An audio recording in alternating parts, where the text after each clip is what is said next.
I have some good news and bad news. uh, I don't know which is which, but let's put it this way. The bad news is Rick will not be here today, Rick Bright. He is beaming in from elsewhere asynchronously. We call that a recording.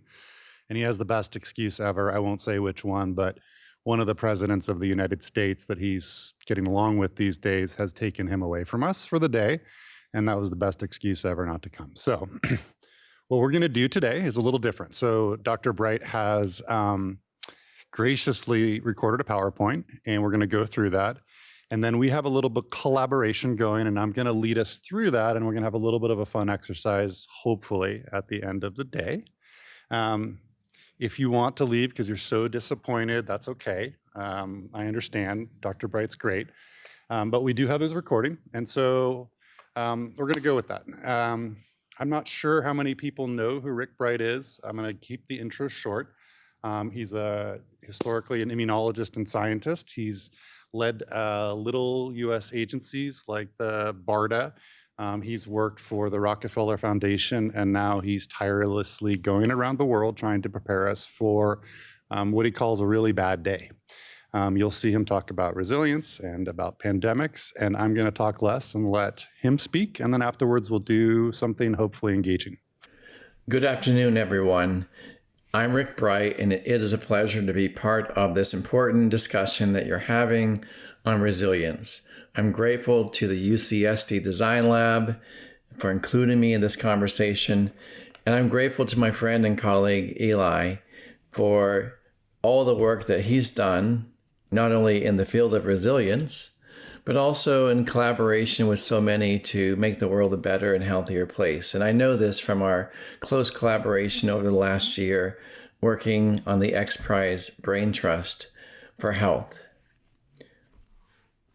As many of you know, I hope, I have spent my career working on making sure we are ready for what could be our worst day. I've worked in governments, I've worked with the private sector, and I've worked in philanthropic sectors, and I've worked in global public health to make sure that we have tools that are able to detect and prevent and respond to a number of threats that we face on a daily basis. Make no mistake that the future will be increasingly complex with advances in science and nature that might be used for good or can even possibly be used for harm. We're facing a growing number of threats and insults to the world that we face and deal with every day. Those threats are increasing from climate change, from evolution of pathogens, from deforestation and migration that's bringing people and animals closer and closer together, increasing those opportunities for spillover for very dangerous pathogens, either into the human population or even from humans into animals. We must make sure to be resilient. We have systems in place that will be able to detect and respond and recover from these insults on a daily basis. We're also facing a number of man-made and engineered threats. Old and newly engineered drugs, such as opioids and fentanyl derivatives, are entering our communities on a daily basis. They're causing great harm to people in our communities, breakdown in our societies, and significant numbers of overdoses and depression. We must deal with these threats in society as well as the threats that we're facing from nature.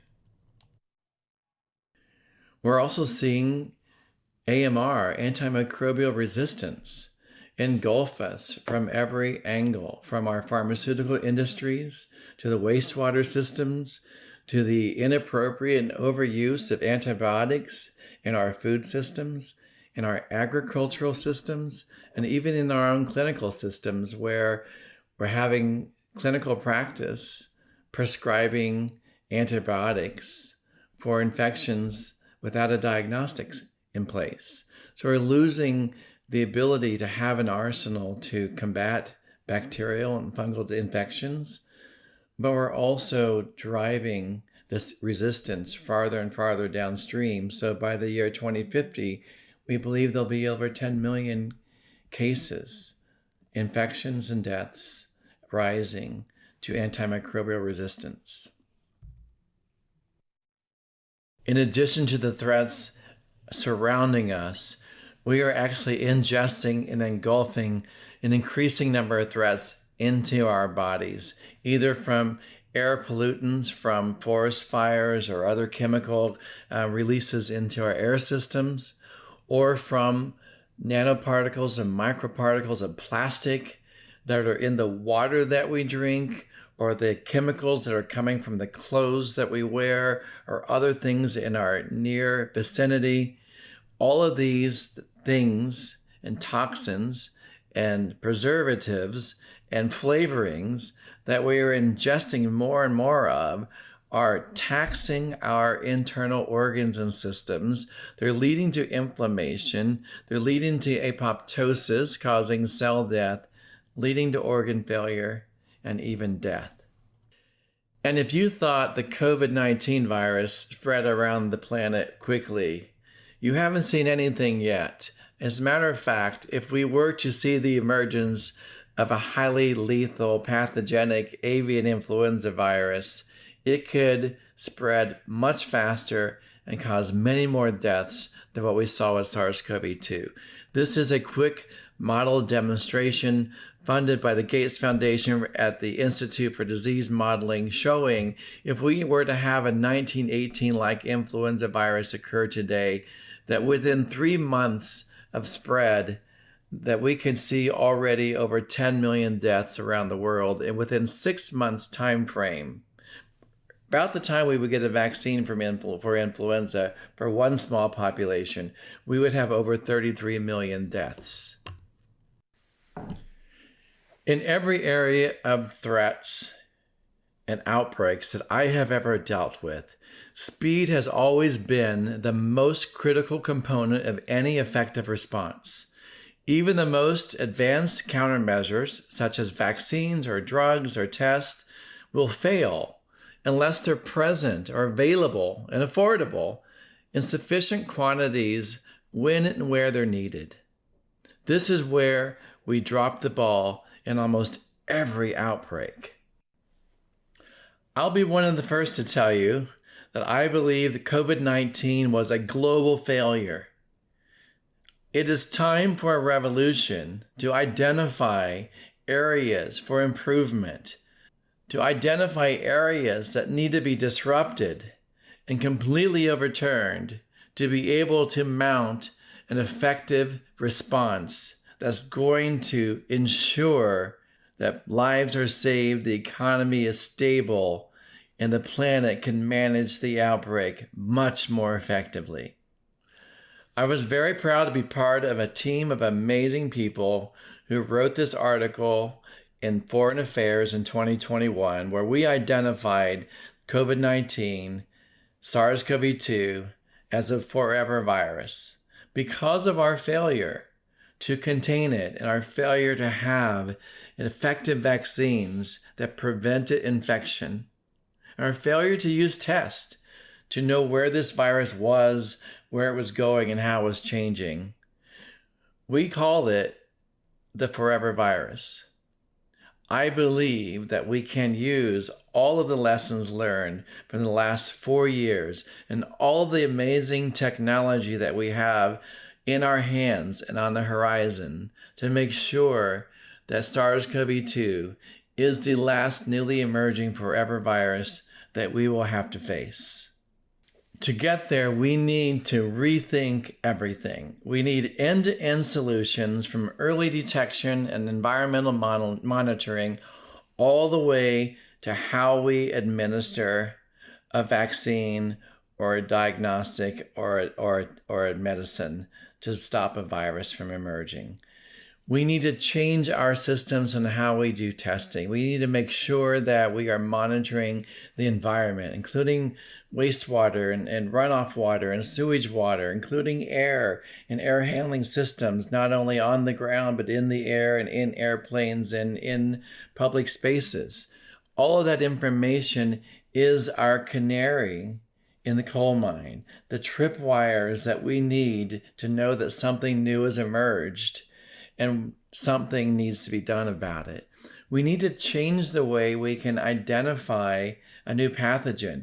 We need to do away with a test that is need to be created for every single bug that we might face, and that we would run one test, if we run a test at all, and throw it away and not know still what has infected us. We can change the paradigm of testing to have one test tell us what we have instead of trying to guess about having X, Y, or Z.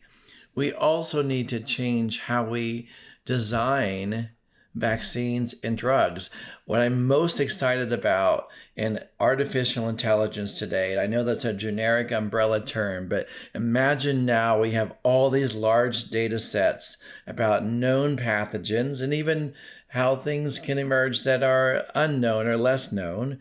We have all this amazing intelligence in these databases about chemistry and biology and how things are created and how those vaccines and drugs can be targeted to those pathogens. By combining those, I believe we can design some really effective vaccines and drugs that will get in front of the evolution of a pathogen, so we're not having to vaccinate ourselves and boost ourselves every time a pathogen emerges or changes or mutates to a new variant. We also have to speed up the time and reduce the cost and how we develop those drugs and vaccines. We can't take 10 or 20 years to make a vaccine. We can't spend $1 or $2 billion to make a new drug. We developed the vaccines in a rapid time pace for the COVID-19 response. However, those vaccines were in development in those platforms for over 15 years before that response. But getting something in about 11 months or so out the door through design was remarkable, but it's still not fast enough. You saw how many people could die in a 6-month time period if we had a rapidly spreading, highly lethal influenza virus going around the globe. I believe we have new tools in our hands and on the horizon that can reduce or eliminate a lot of the animal testing. We have organs on a chip. We have in vitro, we have in vivo, we have in silico systems that can reduce the risk and get us the information we need much faster. We can even reduce the size of clinical trials by using some of the new technologies that we have to make sure the trials we have are more inclusive and more representative of the people who will need to take the vaccines first, those at greatest risk. We also need to talk about where those vaccines and drugs are made, and Eli will give you much more information on this. We have a great challenge in that most of our drugs and vaccines and even our tests are made in a very few places around the world. And when they're made in a very few places, then it's really a challenge in distributing those to more places. And in a crisis, we see most countries nationalize those critically needed resources. And repeatedly, time after time after time after time, we see low-income countries without those capabilities to make their own vaccines and drugs often last in line. And no matter how much rhetoric and how many treaties and accords and agreements we've had around the world over the last several decades, we still see people in low-income countries that are last in line to get the vaccines and medicines that are needed to save their life. We need to change that, and I believe we can. We also need to think about distribution channels around the world and supply chain channels. And I'm very excited about ways I think we can change the formulations and how we administer vaccines to be able to throw away those needles and syringes and make sure more people are vaccinated faster in an outbreak. Now, very quickly, I'm just going to give you a cartoon that illustrates how we can use these technologies to be more effective in our response. Imagine now you have wearable technologies or environmental monitoring even that's telling you that something is emerging in your community and you've been infected by it. You have an ongoing infection, and your wearable technologies with your biometrics are going to tell you that you've been exposed. Next, of course, you're going to combine that information with what we know in our epidemiological studies. You'll see reports, there's an outbreak in the community or an increase in influenza cases, for example. Combining that information, your doctor, who you can access through telehealth and telemedicine, can diagnose you and can give you a prescription for the medication you need. And within hours, that very medication can be delivered to your home. So going forward, anyone who's sick, anyone who's been infected, never has to leave their home and infect others to be able to get diagnosed and treated in time to manage and control that infection even better. And if the last 4 years haven't taught us anything, I hope that we learn that we need to update our vaccines and vaccination strategies. Do you know that many of the vaccines that are used around the world for influenza, for seasonal flu, and that we rely on for a pandemic influenza outbreak are still made in chicken eggs? And it takes 6 to 9 months just to make doses of vaccine for a very small population. And in fact, just for the United States, if we had an avian influenza outbreak or pandemic across the United States, it would take over 900,000 eggs going into a factory every single day for 6 months just to make the vaccine needed for the United States alone. So not a solution for the future. We know we can change the technologies that on how we produce vaccines now, thankfully with synthetic technologies such as messenger RNA. We know we can use data and artificial intelligence and large computing power to redefine how we make those vaccines, how we target those vaccines so they can be more broadly reactive and even prevent infection, so we don't transmit those viruses to other people. What I'm most excited about is the technologies that are going to change how we administer those vaccines, including on a patch or perhaps in a pill, a capsule you can swallow orally, or maybe even on a tattoo or a system that will deliver those vaccines on demand when you need them and where you need them. All of these technologies will change how we make and how we distribute and how we administer vaccines so more people can be protected even faster.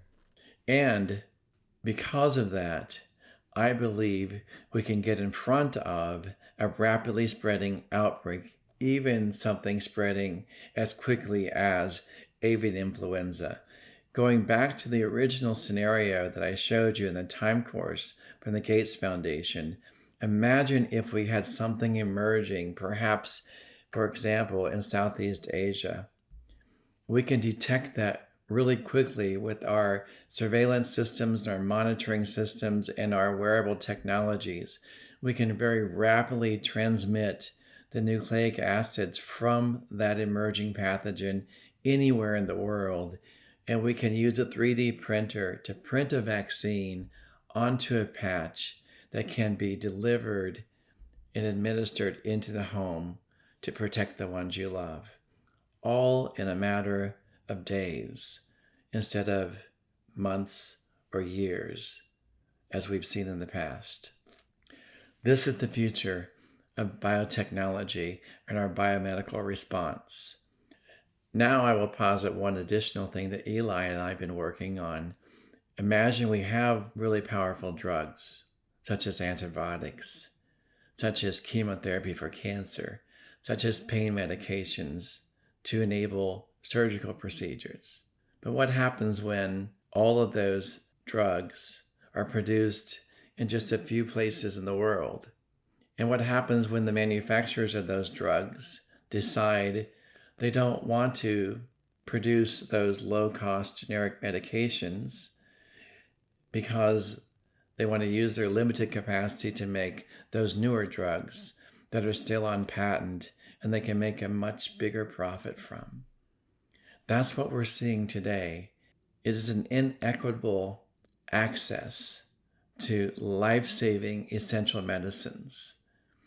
Over 6 million people are dying because they don't have access to basic antibiotics.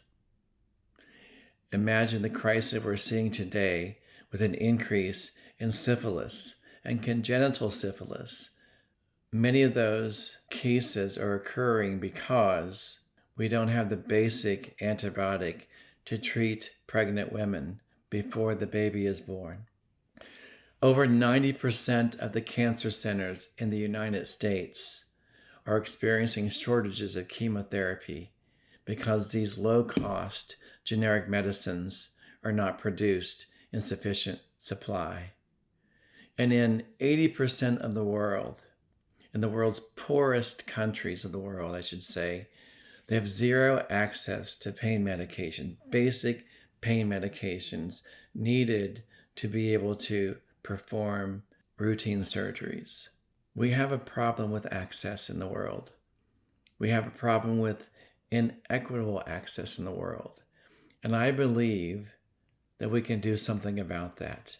And I'm going to let Eli talk to you about that part of the challenge that we're facing. And I'm hoping that you can help us think about solutions to making sure that anyone, anywhere in the world can have access to essential medicines wherever they are and whenever they need them. Okay, look, this is where you come in now. We need your ideas. I work with a lot of smart people on this planet, but we still haven't figured out solutions to change the paradigm for detection, for testing, for drug development, for vaccine administration. We need your ideas. Go bold, go big, be disruptive. What are the exponential solutions we can make and we can impact to change the world and make us more resilient people, more resilient communities, and a more resilient planet? Join us in this fight. I promise you that nature is not slowing down. There are a number of pathogens that are emerging and re-emerging every single day around the world. There are a number of scientists in laboratories working with dangerous pathogens too, and accidents do happen. And there are a number of nation states that are sponsoring research around the world that could create an organism that could be used as a bioterrorism weapon as well. So we can't let up our guard. It's important that we find solutions for early detection and rapid response. It's important that we find solutions to make sure that we are more resilient to withstand those threats that we face every day when we walk outside our door. We need you. We need your ideas to help us get there. Look, the world can be a scary place, but we didn't come here tonight to fear the future. We are here tonight to shape it by making amazing discoveries, creating solutions with the powerful tools that we have at our disposal, and by working together, we can ignite a spark. We can make a difference, and we can change the world. That is what resilience is all about. I thank you very much for your time, for tolerating this virtual media. I'm extremely grateful to the Design Lab and to Eli, and I'm very happy that Eli is now going to shift into live mode, continue this conversation, tell you about what I think is an exciting opportunity with the X Prize. And to get your questions, either he'll answer some or the rest will come to me and I will get your responses back soon. Thank you all. Have a wonderful evening. Have a happy Valentine's Day. And be safe and take care of others.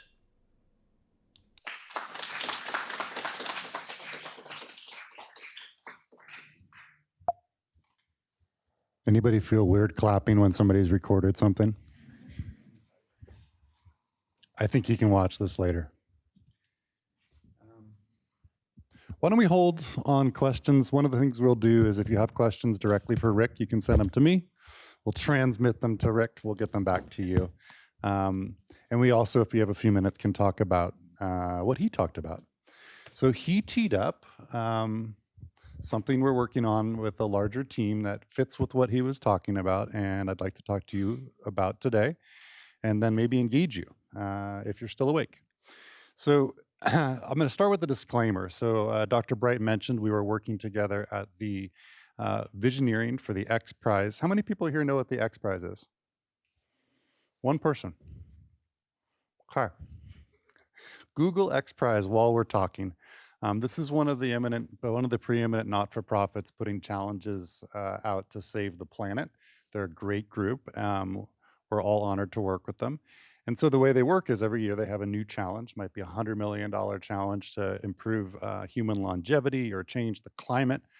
And the way that works is that you have great people like Rick Bright come together and come up with what they think are the biggest problems of the day, and then try to raise the money to make it a prize. So we were working together on a prize, and that's where the disclaimer comes in. This is not yet official. We have to finally make this happen this year, but you can help. And so the other disclaimer is Rick's the fearless leader of this, so just pretend I'm Dr. Bright. Don't notice it's Eli giving a talk. So I'll do my best, and I'll make it short, and let's have some chat afterwards. So what do we want to do? You heard from Rick that we live in a tenuous world where infections can come and kill us all. There's other things, cancer, other diseases, and without access to medication, we die. So what we want to do with the MedMaker X Prize is to revolutionize access to essential medicines globally. That means everybody gets the medicine they need when they need it and wherever they are.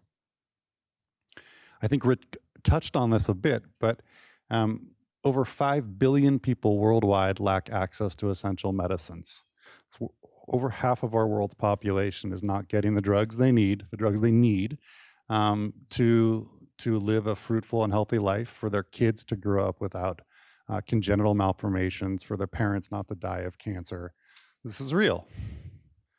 So we started tracking this. The UN has been tracking this for over 40 years.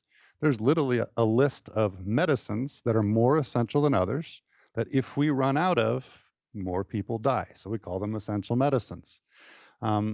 We don't need to know too much more about it other than they're essential, and we're running out of them. Rick gave you this slide ahead of time. This isn't a small thing. If you've ever had an infection and got an antibiotic, you got better. You probably didn't have the case where you didn't get the antibiotic, you would have died. Rick touched on even the simplest drug like penicillin, which has been around for decades and decades. Here in America, even here in California, sometimes mothers aren't able to get that penicillin to prevent their child from getting syphilis. This is 2024, not 1924. The list goes on. Even in wealthy countries, cancer centers, they might run out of drugs. You might be having cancer, feeling like cancer sucks, but I'm getting my treatment. You show up, there's no cancer drugs. How would you feel about that? Again, this is really happening in 2024. I don't know how many people have seen this, but how many people have heard of Moore's Law? Moore's Law. What's Moore's Law? Approximately every 2 years, you double the amount of transistors. So how do you think it works with drugs? In fact, it's exactly the opposite, so much so that they call it Eroom's Law, or Moore's Law backwards. So I'd argue computers are cool, but medicines are essential. It tells you something about our society to see that our computers are growing faster than our essential medicines, and in fact, taking the exact wrong direction.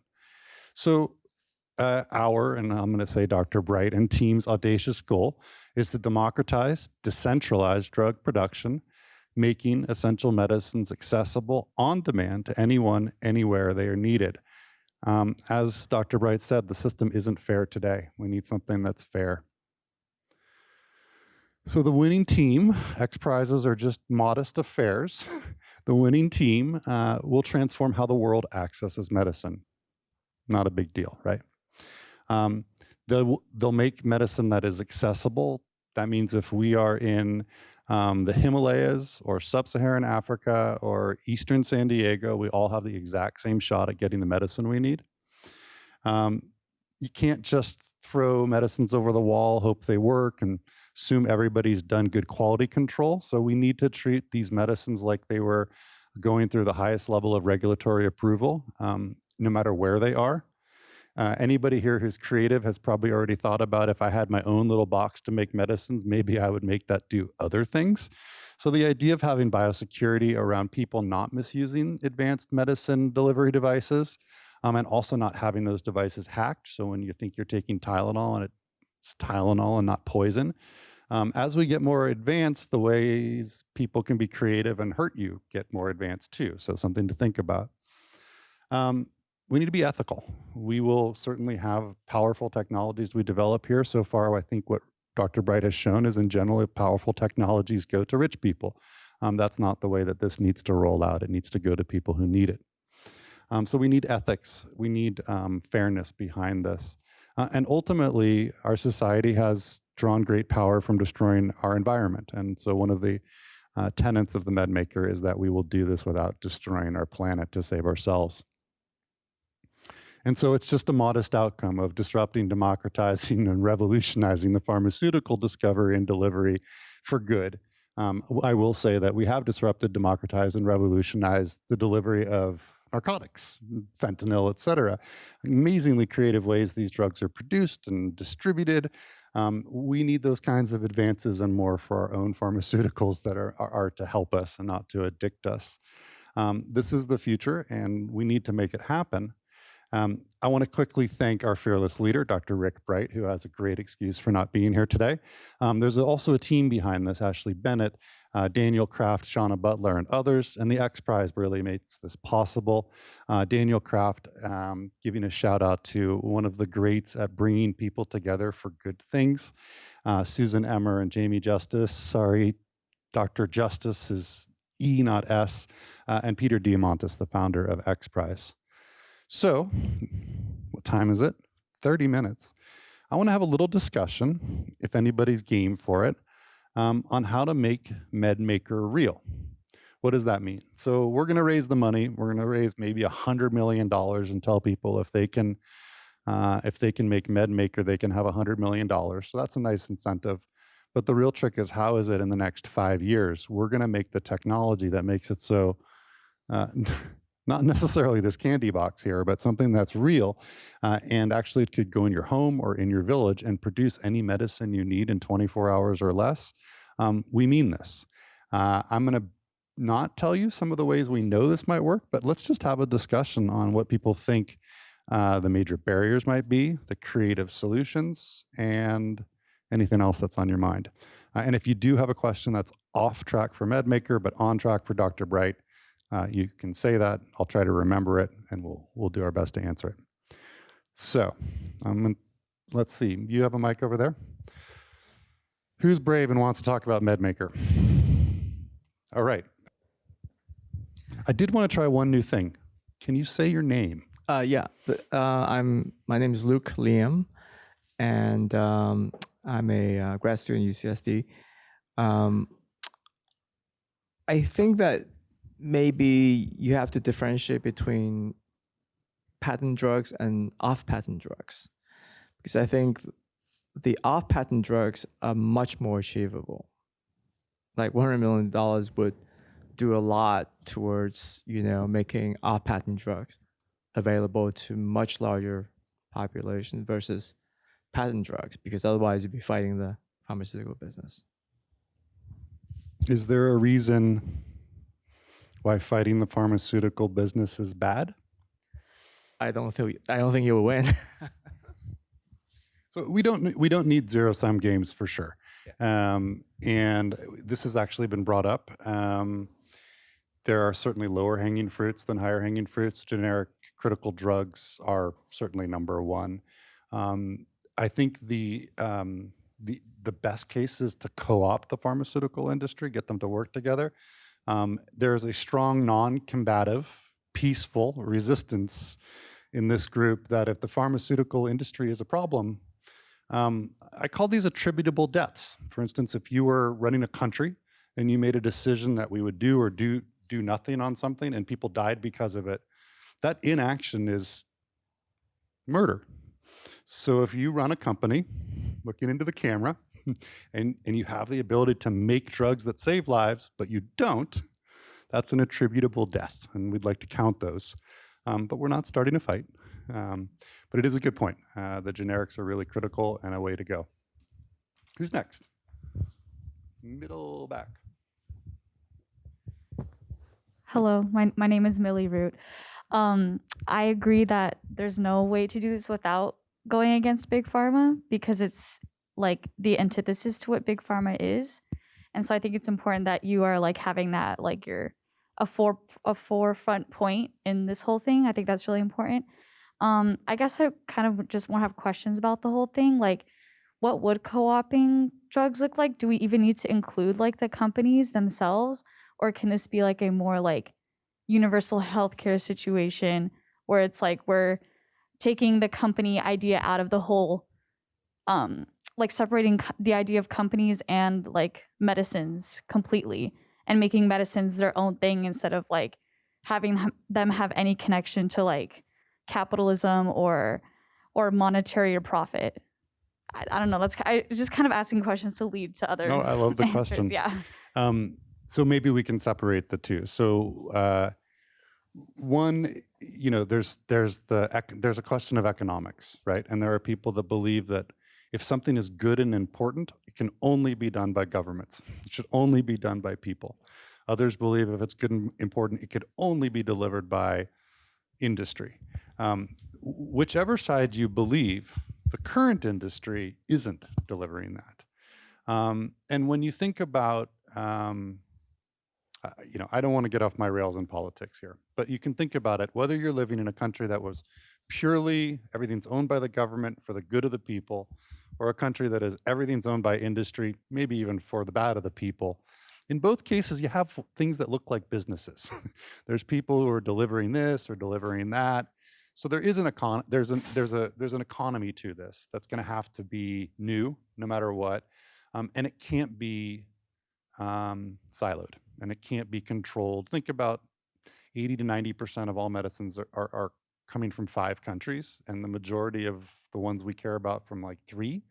What if that country got sick? We all die. This is the monoculture that's not good for resilience. So you can imagine that there needs to be distribution for resilience. You can't have one company or one country or one group. So it's going to look different from everything we have today in some way. And I think different countries will solve it differently. And there's probably good roads in both cases. But decentralized means we're going to get rid of top-down control and top-down ownership and the inefficiencies that go with it. It probably doesn't work if it's siloed. So thank you. Who's next? In the back. Hi, my name's Sam Knight. I'm an alum. And I've got a good friend who started up a company called Via Global Health. And I shouldn't say all they do, but their mission is to get access to really fundamental things like rubber gloves, masks, just the blocking and tackling of healthcare into the third world. And that's been a huge challenge, setting up distribution channels and such, making it affordable. So there's a high-tech reach for the X Prize part of it, but there's a huge challenge for just the distribution part, which was, you know, kind of on the right-hand side of the chain of things to do, which is probably harder than all of the wonderful technology that will make it possible. This is a good point, which is sometimes the shiny object is not the answer. And just doing things well isn't generally, it doesn't always look like something magical. Spaceship, it's like kind of boring right in front of you. I'd argue, does anybody remember tequila hand wash during COVID? Does anybody remember we ran out of alcohol and they were using tequila for your hand wash and that smell? That's because our logistics in San Diego broke down. So we don't have to go to the third world. I used to, before COVID, one of my jobs, I don't know how much people know what I do here, but I'm an infectious disease doctor and a biophysicist who became a diagnostics and technology developer. And so I used to tell people I worked on emerging pathogens in resource limited settings. So what you would have called the third world, resource limited setting, emerging pathogen, that's like a swine flu or a COVID. You start to realize there's no third world and first world anymore. There's sort of one world. And we're plenty good at breaking down and not doing logistics in San Diego and in El Centro and in UCR. So I don't know why I'm picking on UC Riverside right now. I was just talking to them, but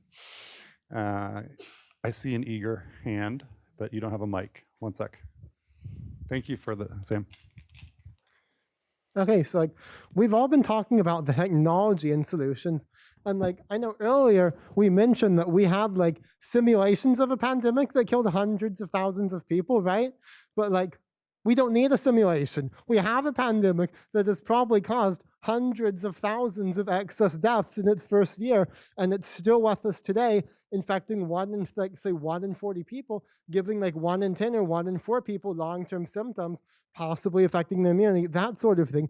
And we also have technologies that can reduce the respiratory pathogens and things, reduce their spread by like 10 to 100 times and more if they're used by others. So we're really good at technology, but thinking about this, we also have to deal with centuries-old behavioral things as well, like the Semmelweis reflex that people discovered hand washing. They didn't do it for a long time because they just didn't want to change their frames of reference. We have the technology, but to some extent, maybe the biggest issue is just people being able to accept the rapid pace of our technology. Arguably, we have done faster technology now than we ever have before with the mRNA vaccines masking everything else. And yet we haven't, as a society ourselves, adapted to it. So like, how, I guess, are we planning to resolve that as the biggest issue? We make MedMaker real, but people think that it's some conspiracy. They can think it's a hoax. They just outright don't want to use it. We're back to square one again. Like, how do we in our behavior, in our technology, in our interventions, actually make society support it? And if society does support it, that also supports all of our other issues. If the people of a society have the hope and they have the desire to use the things, then they'll proceed to tell everyone else. We have things like pink eye. We have things that are very obvious, like say the Ebola, whatever. If things that are really obvious, people do care about. So how do we teach people that they should care, and how do we design things in a way that inherently inspires popular care, and then in that way inherently solves the other issues? Because if people care about it, then eventually companies and governments will have to, because their constituents and their priors want to. And eventually, if the people in the countries with resources that are wealthier and with more power that are making these things, if they don't care, then how are we ever going to get it to the countries that have even less of a say and less of the manufacturers? And beyond that, it's like resources. Like a lot of the things take really low resources. So to some extent, even further, the technology isn't necessarily as much of the challenge here, because we need to make things, if we're innovating for someone that's really low cost, for really low resources, we should be making things that are able to be done there. So for some extent, it might not be as much a med maker per se as the image of a med maker, the abstraction of a med maker manifest into reality through several low-cost interventions that create the same results, or through other things like that. But the idea is just, how do we get people to adopt these technologies when we have doctors today that will refuse to mask, healthcares and hospitals that won't have people wearing masks, and like even in like schools, restaurants, everywhere else, we have clear epidemiology that says that there are many things that we could be doing here, but we have the public who isn't. And that's like no one's fault. It's more about the systems that define things than the individual. But how do we resolve those in a way that we can actually create a change, so that when we make technology, it's actually used and not just like discarded or said that it's ineffective or as misinformation spread around? Like that seems to be like something that's very unacknowledged, but perhaps the most crucial thing to all of these things. not as much quick techno fixes as innovations itself in technology that go alongside those techno fixes to show people that not only is this cool, this is something that you desperately want and that you're going to use. And like, it is not something to be afraid of. And that's Ian Gross, by the way, second year undergrad cognitive science. Thank you, Ian. This is a good question. So, and it's related to the question in the back. It's not my question, which was how do we make MedRaker real? But we did have the statement that there's other things that you should be doing. And you're bringing up a neat point, which is that sometimes throwing technology at people, you don't get what you expect. So how many people here have heard of design? Not a trick question right here at the design large. So why does design exist? Why did in fact a whole group of maybe cognitive scientists colonize the term and make it extra important? It's because what Ian's saying is true, which is that despite what we might think of as a positive or pro-social behavior, we might get just the opposite. We might expect people to behave in one way, but when we actually observe them, they behave in maybe the opposite or even worse, like in nefarious ways we never even thought of. This is like life, and design thinking is dealing with life. So you're bringing up life, and I certainly don't have the answer to your question. Don Norman, who will be here next week, wrote a book about this. I don't think he has the answer either. But bringing up the point that people don't always behave the way you want to, certainly a valid point. Also, and related to Sam's question and yours together, some of these drugs they're not short because we don't have the technology. They're short because of human behaviors. I wish I was allowed to call out specific names of pharmaceutical companies who did some of these, but these were not technology problems. This was a pharmaceutical problem. Or on the other side, people, we made a vaccine and nobody took it was the headline for COVID. And people will do these things. What you have to keep in your mind is separating. Don't drop logistics just because you have a shiny object. Separate people behave in the most interesting ways from medicines are short and we need to make them. So they're not separable, but you have to keep your mind separate a little bit. Otherwise you get overwhelmed by, oh, what am I doing in the third world to help everything? Will people do it? It's too confusing. Does anybody want to talk about interesting ways this might happen? We had Andrew Hessel here talking about synthetic biology. We might have a chemist here who thinks there's novel ways of repurposing chemistry. Or you can just talk about whatever you feel like. Thank you. I just want to go to, I think, Ian's point again and talk about kind of the trust that we build around this. The thing I was first thinking about is I can see a lot of Black and brown communities here in the US especially not trusting this because of medical racism and stuff like that. And I don't think it's our job to change their minds or force. It's no one's job to force someone to take a medicine. It's more about giving equitable opportunities so people can make their own choices. And I feel that's a way to do it. And so I totally see the different perspectives and having what's it called? When governments or any entity put out propaganda, but not in the bad sense, but in just propaganda, information and stuff like that. How we can just put that, I don't know, I feel that's just a really important part of it that needs to be acknowledged. And we were talking about life too, and how we have to include all life, culture, how culture plays into it. I'm thinking about indigenous medicine, indigenous practice for medicine should also play a part in this as well. So yeah, I just think including all life and all perspectives as much as we can and going forward with that instead. I just want to go to your point again. Sorry, that has no, this is great. So one of the advantages of what I told you about the prize being written right now, your feedback makes it into the prize. So when we're thinking about what this prize needs to be to win, not just how to raise money, but for it to really work, we can put these kinds of things into the rules per se. And you also just, to call it out, congratulations, you brought up a real problem of design. And one of the ways we do solve some of the trust issues in design is co-design.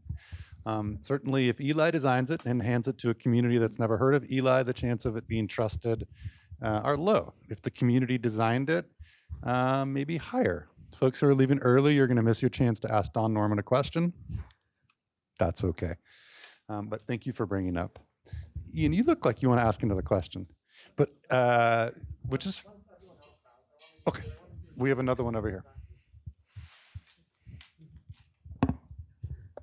I think that, you know, when the name of the program is called Med Makers, so it kind of gave people an impression that it's about how to make the drug or design the drug. Is it a bad name? Yeah, so I was just wondering, like, it seems it's not very, the name selection sometimes, you know, have to be suited to, you kind of jive with what you want this prize to be. And so because it's gonna attract the right kind of people to come and enter the competition. So I think the question is, maybe you want to go back and think through what exactly are the criteria for determining the winner, right?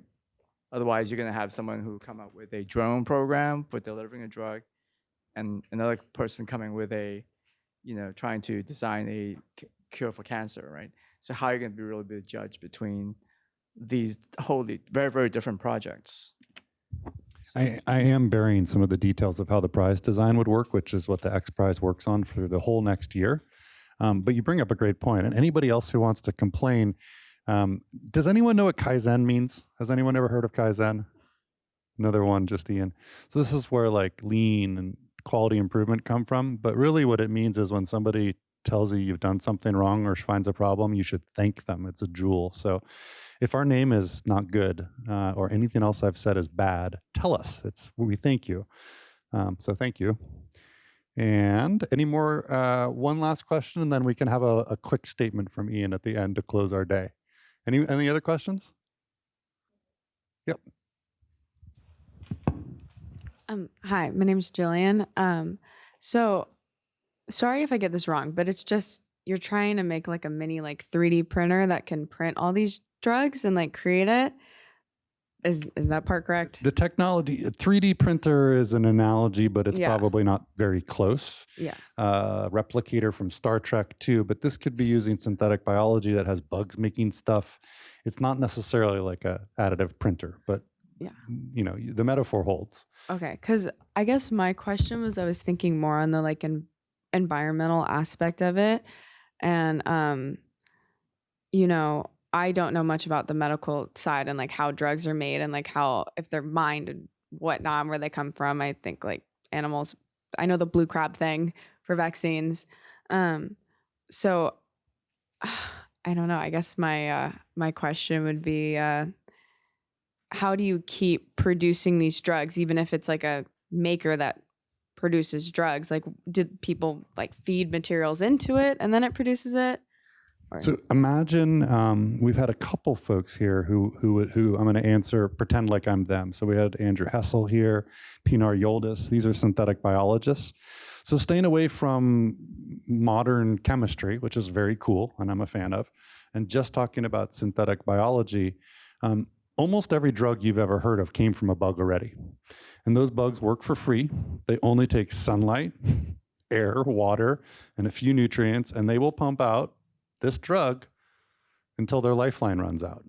So there are some paradigm shifts here that can happen, which are pretty mind-blowing. Every analogy I can think of will make me look old, and so people, they're going to fall flat. But basically, we can hire nature, and nature works for free if you're nice to it.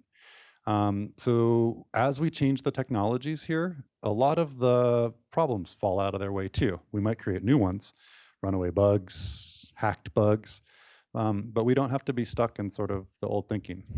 Oh, okay. That makes a lot more sense. Kind of similar, kind of different, but I don't know if this is a thing, but like, I know there's a lot of like GMOs and like food, and now people are trying to like, there's a word for it and I'm blanking on it, but like create, like with children, you can like change the genes before they're born. Is there like, I don't know, hypothetical, like to alter the genetics of certain bugs to create new kinds of drugs? Is that like a thing?